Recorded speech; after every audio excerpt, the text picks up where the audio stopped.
How about that right in? I guess that's why they call it Sin City. All kidding aside. Friends, family, distinguished guests, and fellow classmates. Tonight we gather here at Lakeview Junior High School to celebrate a milestone in our lives. I know it isn't what we had dreamed of, but nonetheless, it's still one of the most important days of our lives. In just a short time, we'll go from being known as students to alumni of Dracut High School, with a flip of our tassels and a toss of our caps. Soon we will part our ways, with some of us heading off to college, into the military, or onto the workforce. We will no longer go to classes with each other 5 days a week, or compete together as teammates on the field. But no matter how far we travel from Dracut, our roots will always be entrenched in this town and in this high school that has made a lasting impression upon our lives, as well as helped shape our character into the young adults we are today. I've had the great honor of being your class president for the past 4 years, and can say that as a class, and as a generation of Americans, we have seen and endured a lot. We have been dubbed the me generation, or the millennials, by magazines and newspapers, somehow inciting that we are selfish and entitled. I'd like to challenge the media to reanalyze our generation.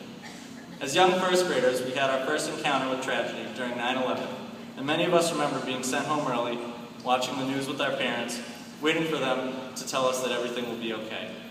Then again, a few years later, when Hurricane Katrina struck, we were old enough to understand the depth of the tragedy and felt the overwhelming want to help our brothers and sisters in New Orleans.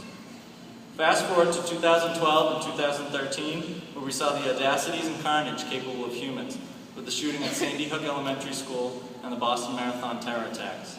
As young people, we sprung into action, wanting to help and assist in any way that we could, with providing for the survivors and the deceased through the sale of t-shirts, bracelets, and by hosting memorial concerts.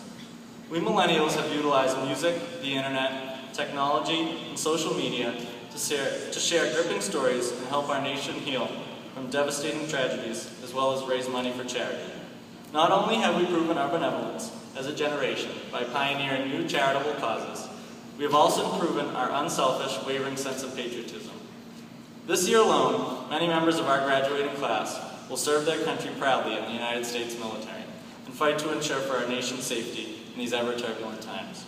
These brave young men and women amongst us have decided to dedicate themselves and their skills to ensuring the spread of democracy and freedom abroad, which has proven to be an extremely difficult task, even in the 21st century. They understand the dangers that they will face and will take them head-on in the name of liberty. To those of you that have chosen to pursue a career in the military, we will forever be grateful for your sacrifice and hope for your safe return. As a whole, our class is gifted. Many students next year will go on to study medicine, engineering, biology, chemistry, physics, math, business, law, communications, politics, languages, art, and just about any major you could imagine. Some of us will enter straight into the workforce as carpenters, construction workers, electricians, medical assistants, mechanics, and hairdressers. I have not a single doubt that as products of the Dracut school system, we will go on to make strides in our respective fields, just as the students before us have, and the students after us will. Every single one of us has the ability to make a difference in our community and our world. We have the courage, the pride, and the drive to make progress, which has been instilled upon us by parents, coaches, family, and friends, and as well as teachers. They have been that core support network for us over the past 4 years, the reason we are able to walk across this stage tonight and receive our diplomas.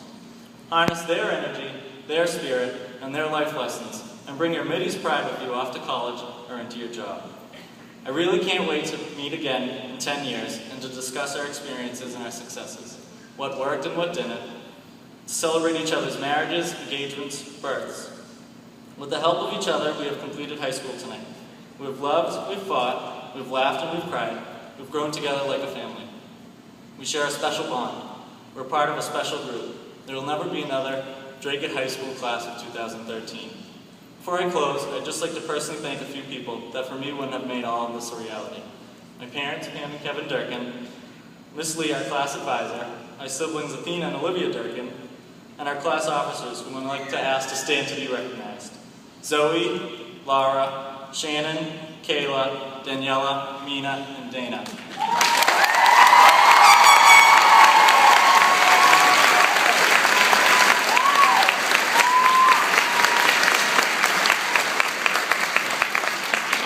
Thank you again to each and every one of you for a great 4 years here at Dracut High School, and congratulations.